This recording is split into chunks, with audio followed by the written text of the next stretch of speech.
Aku mencintainya sebelum tahu bahwa dia adalah kakakku sendiri. Kami bukan hanya saling jatuh hati, kami telah berbagi pelukan, berbagi ranjang, bahkan nyaris menikah. Cinta kami bukan sekedar salah, tapi sebuah dosa yang tersembunyi di balik takdir. Apa jadinya jika dua orang yang terikat darah jatuh cinta tanpa tahu mereka saudara kandung? Tulis pendapatmu di kolom komentar ya. Apa yang akan kamu lakukan jika kamu berada di posisi kami? Dan jangan lupa like dan subscribe kalau kamu suka kisah cinta yang mengguncang hati. Dan inilah kisah lengkapnya. Namaku Amara. Orang-orang bilang aku sensitif, terlalu perasa, terlalu memikirkan hal kecil. Tapi aku lebih suka menyebut diriku seseorang yang selalu berusaha merasa hidup, meski sering merasa kosong. Aku suka seni, musik, kata-kata, dan diam. Ya, aku sering merasa paling nyaman justru saat tidak bicara. Hari itu, aku datang ke sebuah galeri seni kecil di Yogyakarta. Aku tidak pernah menyangka bahwa malam itu, di antara lukisan-lukisan surrealis yang membingungkan, takdirku akan berubah. Aku hanya ingin melarikan diri dari rutinitas kantor yang membosankan, mencari sedikit makna di kanvas yang tidak masuk akal. Mataku berkelana, dari satu lukisan ke lukisan lain, hingga akhirnya berhenti di sebuah lukisan yang berjudul Wajah Tanpa Mata. Lukisan itu menggambarkan seorang perempuan yang wajahnya buram, hanya menyisakan bayangan senyum yang samar dan dua rongga mata kosong yang menatap ke dalam kekosongan. Ada kesedihan yang sama terpancar dari lukisan itu. Kesedihan yang selama ini aku rasakan, dan entah mengapa, aku merasa terhanyut. Tepat saat aku hendak melangkah mundur, bahuku bertabrakan dengan seseorang. Gelas anggur merah di tanganku terayun dan ia dengan sigap menangkapnya. Cairan merah pekat itu hanya tumpah sedikit, membasahi jarinya. "Maaf," kataku, menunduk malu. "Saya tidak melihat Anda." "Bukan masalah," jawabnya. Suaranya dalam dan menenangkan.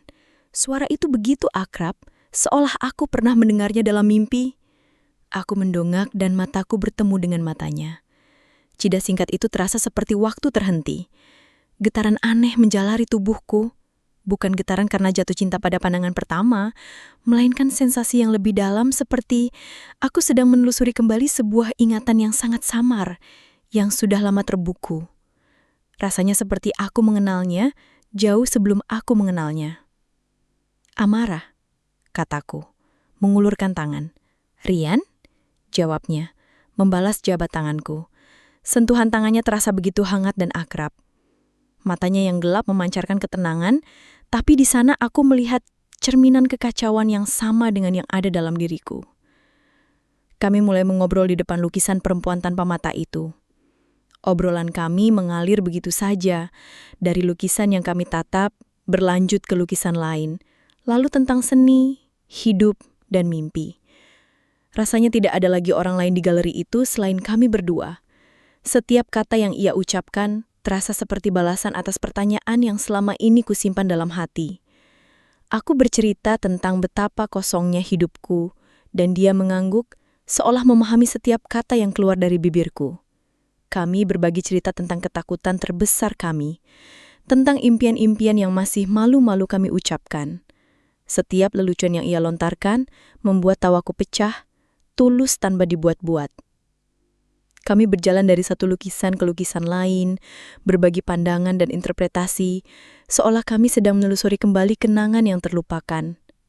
Ada magnet tak terlihat yang menarik kami, menutup celah yang seharusnya ada di antara dua orang asing. Malam itu, kami habiskan dengan berbagi cerita tentang ketakutan terbesar kami, tentang impian-impian yang masih malu-malu kami ucapkan. Aku merasa nyaman dan aman di sisinya. Aku pulang dengan hati yang penuh pertanyaan dan sebuah nomor telepon di ponselku yang kurasakan akan mengubah segalanya. Malam itu aku merasa telah menemukan separuh diriku yang hilang. Dan kenyataan itu membuat segalanya bergerak. lebih cepat dari yang seharusnya. Hanya dalam hitungan minggu, Rian dan aku menjadi tak terpisahkan. Seolah kami adalah dua keping jiwa yang terpisah dan akhirnya menemukan jalan untuk kembali bersatu. Waktu kami dihabiskan dengan berbagai segalanya, tawa di kedai kopi yang ramai, diskusi serius tentang buku yang kami baca, hingga keheningan yang menenangkan di apartemennya saat kami hanya duduk bersebelahan, berbagi musik, atau sekedar menatap langit-langit. Rian adalah pria yang sangat peka. Dia bisa membaca perasaanku bahkan tanpa aku harus berucap. Suatu sore, saat aku hanya termenung menatap hujan yang turun deras di jendela, dia datang, memelukku dari belakang dan berbisik. "Kamu merindukan sesuatu, kan?" Napas hangatnya di leherku, pelukannya yang erat, dan bisikannya yang menenangkan, membuatku tak bisa berbohong. Dan dia benar. Aku merindukan sesuatu. Sebuah kekosongan yang tidak pernah aku tahu apa namanya, yang kini perlahan terisi oleh keberadaannya. Kami berbagi rahasia terdalam dan impian terbiar kami, dari luka masa lalu hingga harapan untuk masa depan, seolah-olah kami adalah dua keping jiwa yang terpisah dan kini telah menemukan jalan untuk kembali bersatu. Aku tidak pernah merasa seutuh ini. Puncaknya adalah suatu malam, Rian mengajakku ke sebuah taman yang sepi, di bawah rembulan yang bulat sempurna. Aroma melati yang memenuhi udara menciptakan suasana magis. Dia menarik tanganku, membuatku berdiri di hadapannya, dan menatap mataku lekat-lekat. Jantungku berdebar tak karuan, tapi bukan karena ketakutan, melainkan antisipasi yang menggairahkan. Perlahan, ia mendekatkan wajahnya, dan ciuman pertama kami terasa seperti sebuah janji suci. Di tengah ciuman itu, aku mendengar bisikan lirihnya, "Aku sudah menunggumu seumur hidup." Dan di bawah cahaya rembulan, aku yakin Rian adalah jawaban atas semua penantianku.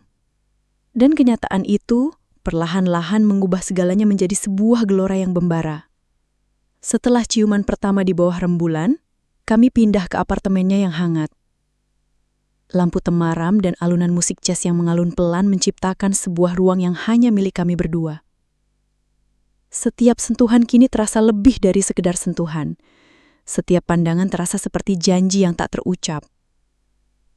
Rian menyentuhku dengan kerinduan yang seolah sudah hidup bertahun-tahun dalam dirinya, dan akhirnya menemukan tempatnya padaku.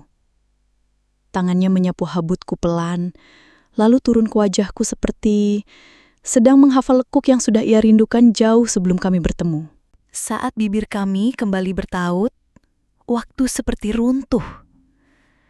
Tak ada suara lain, tak ada pikiran lain, kecuali napas kami yang memburu, saling mencari, dan melebur menjadi satu. Aku memejamkan mata, merasakan aroma Rian yang begitu akrab di indraku. Bibir kami saling bertaut dengan ciuman yang dalam, menuntut, namun penuh kelembutan. Jari jemarinya membelai tengkuku, menarikku lebih dekat, seolah tidak ingin ada jarak sedikit pun di antara kami. Gelora itu semakin menjadi. Jemarinya merayap perlahan dari tengkuk, turun ke punggung, lalu melingkari pinggangku. Setiap sentuhan terasa seperti sengatan listrik, membangunkanku dari tidur panjang. Aku menelusuri rahangnya, meresapi setiap detail wajahnya seolah-olah aku ingin mengukirnya dalam ingatanku. Tubuh kami menyatu, menjadi satu mozaik yang utuh. Napas kami saling bertukar. Detak jantung kami berpacu dalam irama yang sama. Di malam itu, tidak ada yang lain selain kami berdua. Sebuah doa yang dipanjatkan terlalu dalam. Dan aku menyerahkan diriku seutuhnya. Bukan karena aku butuh dimiliki, tapi karena aku ingin mengikat setiap momen ini. Setiap getaran, setiap desah, ke dalam tubuhku. Agar jika suatu saat semuanya hilang, aku masih bisa merasakannya lewat kulit, bukan hanya ingatan. Setelahnya, kami hanya terdiam dalam pelukan yang menenangkan. Rian menelusuri punggungku dengan jemarinya, menciptakan jejak-jejak hangat.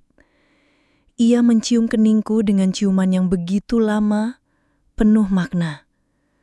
Tepat di telingaku, dengan suara serak yang paling lembut, ia berbisik, "Kau adalah rumah yang tidak pernah ku tahu sedang ku cari selama ini." Dan aku, di puncak kebahagiaan itu, percaya sepenuhnya. Namun, tak ada yang abadi.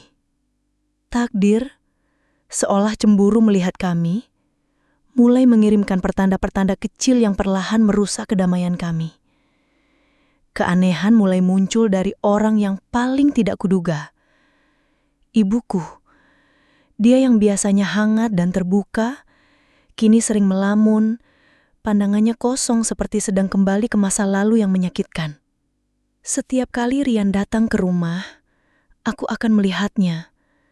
Tatapan ibuku pada Rian, itu bukan tatapan biasa, melainkan campuran antara nostalgia yang menyakitkan dan kekhawatiran yang menekan di matanya. Aku tidak bisa mengartikannya. Dia akan menatap Rian seolah sedang melihat seseorang yang sangat mirip dengannya di masa lalu. Amara, ia memperingatkanku suatu malam, saat Rian sudah pulang. Wajahnya terlihat lelah dan penuh beban. Hati-hati. Dia terlalu mirip dengan seseorang dari masa laluku. Siapa? Tanyaku. Bingung. Siapa yang ibu maksud? Tapi ibuku tidak pernah mau menjelaskan lebih jauh. Setiap kali aku mencoba, dia akan menghindar atau mengubah topik pembicaraan.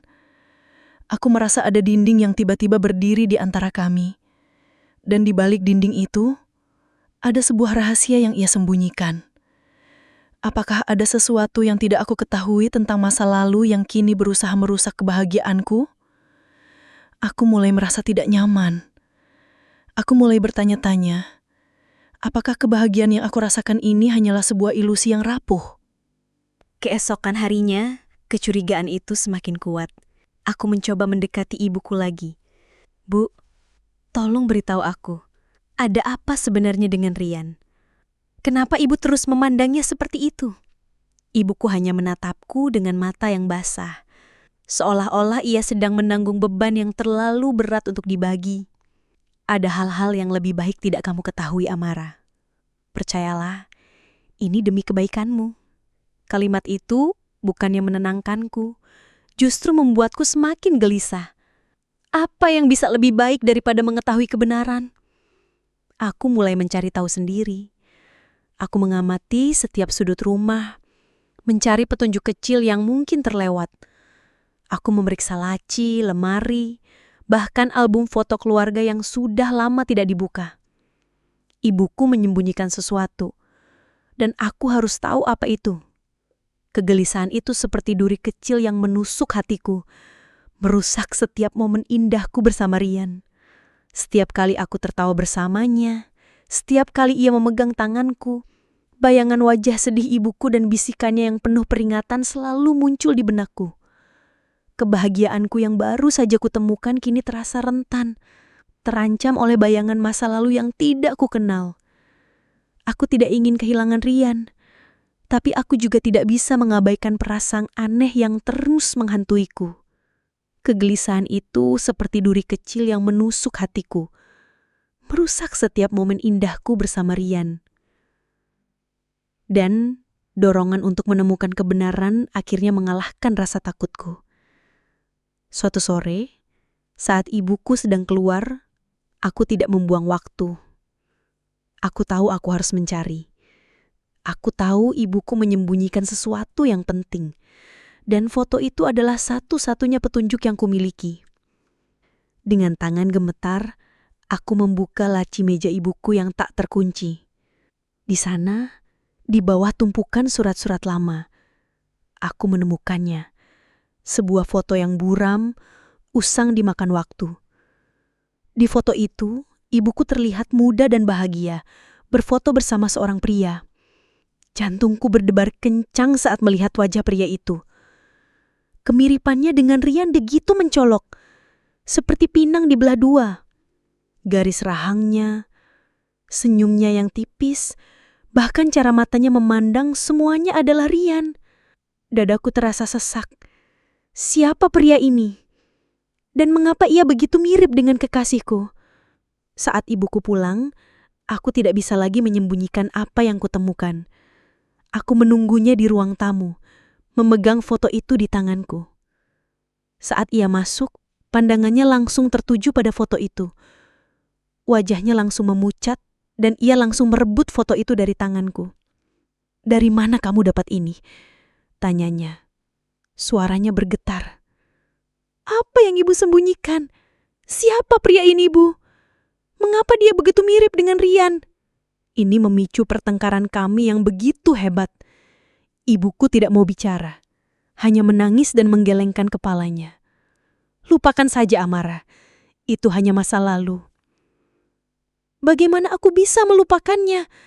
teriakku, suaraku pecah. "Ini tentang Rian. Ini tentang kita.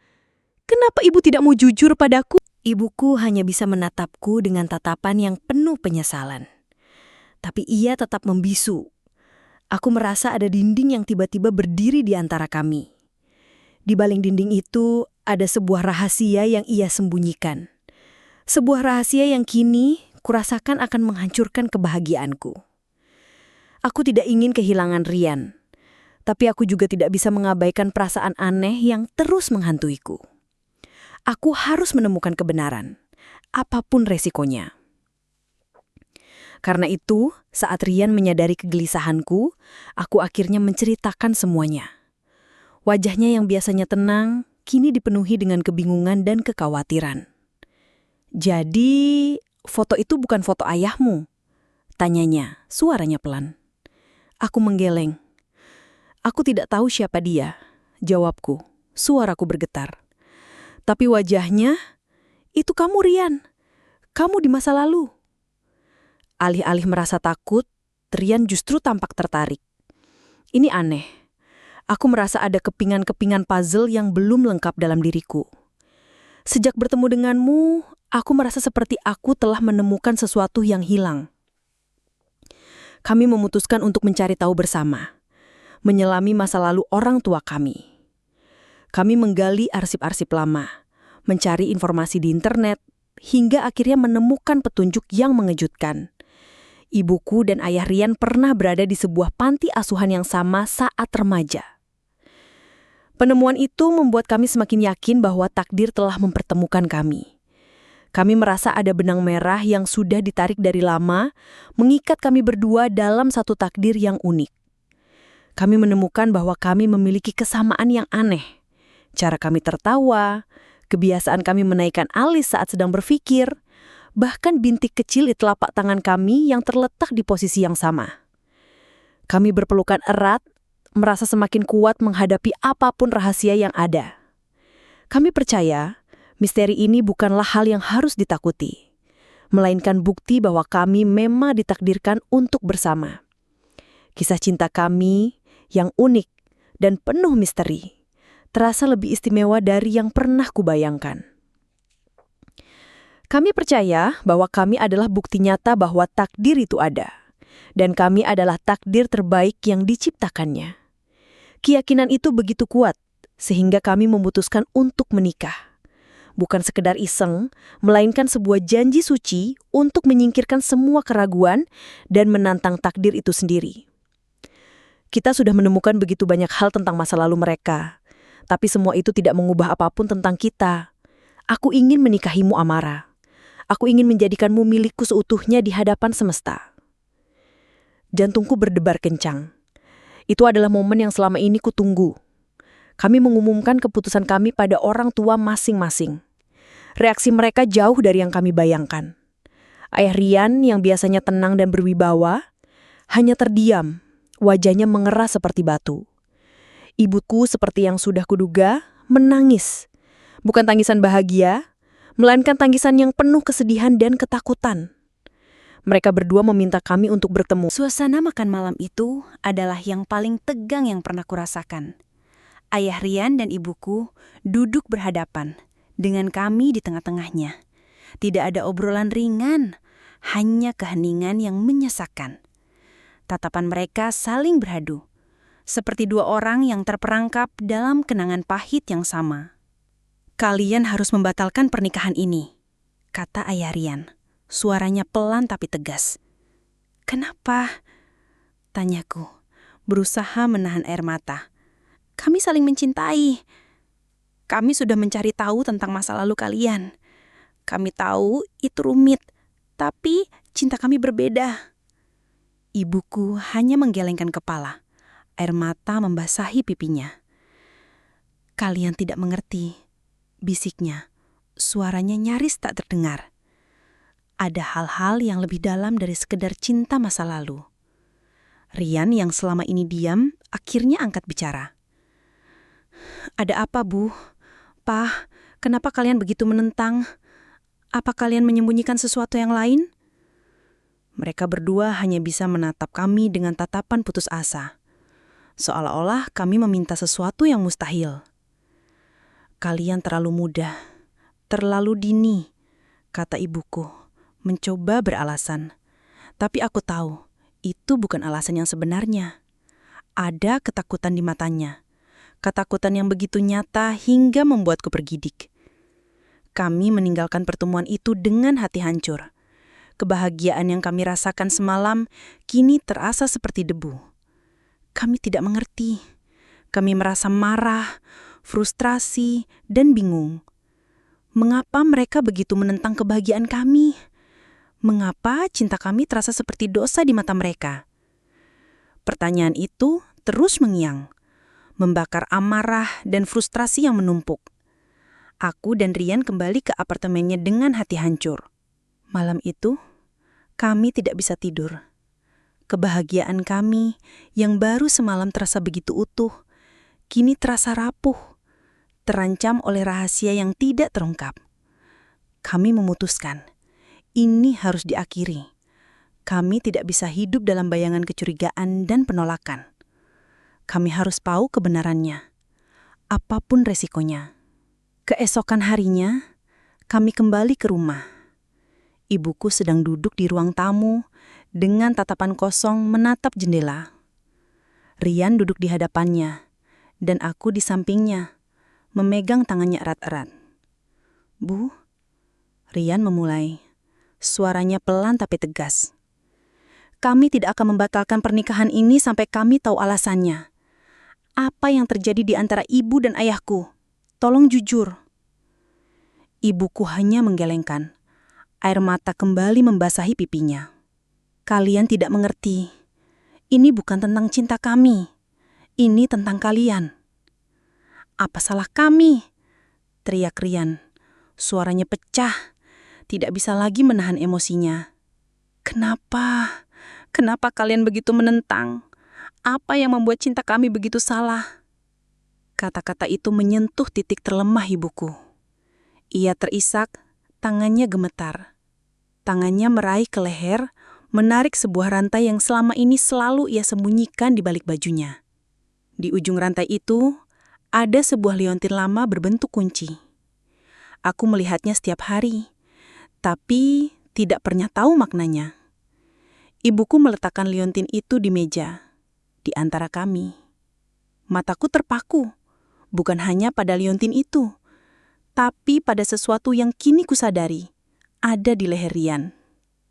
Rian yang sejak awal pembicaraan sudah memegang liontinnya, yang berbentuk gembok, kini mengeluarkannya. Liontin itu, yang selama ini ia kenakan sebagai jimat geruntungan, kini terletak di samping liontin ibuku. Dua liontin itu, kunci dan gembok, saling melengkapi. Ibuku tidak lagi bisa menyembunyikan rahasianya. Dengan air mata yang mengalir deras, ia mengatakan bahwa ia dan ayah Rian pernah menikah secara diam-diam. Bahwa kisah cinta tragis yang kami baca di surat itu bukanlah takdir yang salah, tapi takdir yang terpaksa bersembunyi. Sepasang liontin yang saling melengkapi, menjadi saksi bisu dari sebuah masa lalu yang tak pernah kami sangka akan menghancurkan masa depan kami. Ibuku tidak lagi bisa membisu. Dengan suara yang tercekat, ia menceritakan semuanya. Sebuah kisah yang lebih tragis dari yang kami baca di surat itu. Ia dan ayah Rian, Dua anak panti asuhan yang jatuh cinta, menikah secara diam-diam. Di tengah kesulitan hidup, mereka berdua harus berpisah. Tapi perpisahan itu bukan tanpa meninggalkan jejak. Ibuku mengandung, dan tak lama setelahnya, ia melahirkan anak kembar. Seorang perempuan dan seorang laki-laki. Ia memberikan liontin, kunci, dan gembok itu pada masing-masing bayi. Sebuah janji bahwa suatu hari mereka akan kembali bersatu. Karena keterbatasan biaya dan tekanan dari keluarga, ibuku dan ayah Rian pun akhirnya terpaksa berpisah dan menyerahkan anak-anak mereka ke dua keluarga yang berbeda. Ayah Rian dengan berat hati membawa Rian pergi, sedangkan ibuku membesarkan aku sendiri. Rian dan aku, kami adalah anak-anak dari pernikahan rahasia mereka. Kami adalah anak kembar yang terpisah saat bayi. Semua kenangan, kesamaan sifat, dan koneksi yang kami rasakan selama ini, semua itu bukanlah cinta dari pasangan sejati, melainkan ikatan batin yang begitu kuat dari dua jiwa yang berasal dari rahim yang sama. Dunia kami hancur seketika, dan cinta kami yang begitu suci dan suci tiba-tiba berubah menjadi dosa terbesar yang tak terampunkan. Rian berdiri dari kursinya. Wajahnya memucat, matanya kosong menatap diriku. "No, ini tidak mungkin," bisiknya. Suaranya nyaris tak terdengar. Aku tidak bisa bicara. Aku hanya bisa menangis, menatap Leonsi atas meja, lalu menatapnya. Orang yang aku cintai, yang aku pikir adalah belahan jiwaku, ternyata adalah separuh diriku yang lain. Darah kami sama, rahim kami sama. Hubungan kami adalah sebuah tabu, sebuah ironi kejam dari takdir. Dan di sanalah, di tengah ruangan yang sunyi, dunia kami hancur berkeping-keping. Kebenaran yang tak terbayangkan itu, yang selama ini tersembunyi di balik liontin, kunci, dan gembok, kini menghantam kami dengan kekuatan yang tak bisa kami lawan. Ibuku yang masih terisak terus menjelaskan, "Kalian adalah anak-anak dari pernikahan rahasia kami. Rian dan aku adalah anak kembar yang terpisah saat bayi." Setiap kata yang keluar dari mulutnya terasa seperti pecahan kaca yang menusuk hatiku.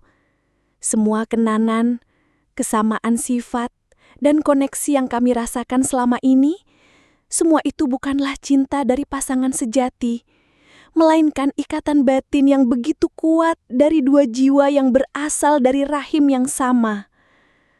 Aku melihat Rian. Air mata mengalir di pipinya, tapi ia tidak mengeluarkan suara.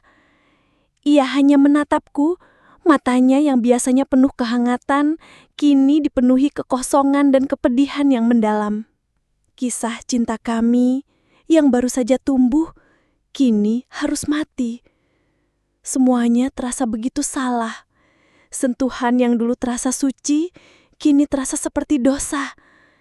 Ciuman yang dulu terasa seperti janji, kini terasa seperti pengkhianatan. Aku tidak bisa lagi memandangnya sebagai kekasihku. Aku hanya bisa melihat seorang laki-laki yang memiliki separuh jiwaku, seorang saudara yang tak pernah ku kenal. Dunia kami yang dibangun di atas kebohongan runtuh dalam sekejap. Aku merasa seperti sedang jatuh ke dalam jurang tanpa dasar, di mana tidak ada lagi cahaya atau harapan. Cinta yang begitu kuat, yang kita kira bisa menantang takdir, kini menjadi alasan terbesar bagi kehancuran kami. Setelah malam pengakuan yang menghancurkan itu, tidak ada lagi yang tersisa di antara kami selain puing-puing. Kami tidak bisa lagi menatap mata satu sama lain tanpa melihat bayangan dosa. Kami tidak bisa lagi saling menyentuh tanpa merasakan getaran aneh yang kini bukan lagi gairah, melainkan rasa bersalah yang menusuk. Beberapa hari setelahnya, kami bertemu lagi. Bukan di apartemen yang hangat dengan lampu temaram, melainkan di sebuah kafe yang ramai, di mana kami bisa menyembunyikan kehancuran kami di tengah kebisingan. Rian duduk di hadapanku, ia terlihat lebih kurus, matanya cekung, dan senyumnya yang biasanya menawan, kini lenyap. Aku pun tidak jauh berbeda. Wajahku pucat dan aku tahu mataku menunjukkan betapa hancurnya diriku. Kami saling berhadapan, bukan sebagai sepasang kekasih yang dulu dimabuk cinta, melainkan sebagai saudara yang terpisah oleh takdir yang kejam. Kami tidak bisa lagi melanjutkan hubungan kami, tapi kami juga tidak bisa saling melupakan. Bagaimana bisa? Kami adalah dua jiwa yang berasal dari satu rahim, dua hati yang telah belajar mencintai satu sama lain dengan cara yang paling salah. Rian meraih tanganku, sentuhannya terasa berbeda. Itu bukan sentuhan seorang kekasih, melainkan sentuhan seorang saudara yang penuh kepedihan dan pengertian. Kita tidak bisa, bisiknya. Suaranya pelan dan putus asa. Kita tidak bisa pura-pura semua ini tidak pernah terjadi. Aku tahu, jawabku. Air mata mengalir di pipiku. Tapi bagaimana bisa kita hidup tanpa satu sama lain, Rian? Kamu adalah rumahku. Dan kamu adalah rumahku. Balasnya, air matanya pun ikut mengalir. Tapi rumah ini dibangun di atas pondasi yang salah. Kami memutuskan untuk berpisah dengan janji untuk membangun kembali hubungan yang hancur sebagai saudara. Sebuah hubungan yang akan kami ukir dari awal, dari luka yang begitu dalam, dan dari pengakuan yang begitu menyakitkan. Aku menyimpulkan bahwa ada cinta yang memang tidak bisa dimiliki, dan ada rahasia yang seharusnya tidak pernah terungkap. Kisahku berakhir dengan rasa kehilangan yang mendalam, tapi juga pemahaman baru tentang takdir dan keluarga. Bahwa takdirku bukanlah menemukan kekasih sejati, melainkan menemukan separuh jiwaku yang hilang, separuh jiwaku yang ternyata adalah kakakku sendiri. Dan begitulah, kisah ini berakhir bukan di pelaminan, bukan dengan pelukan atau ciuman, tapi dengan perpisahan yang lembut dan cinta yang tetap hidup dalam kenangan. Karena ternyata ada cinta yang tak ditakdirkan untuk dimiliki, tapi justru abadi karena tak bisa termiliki.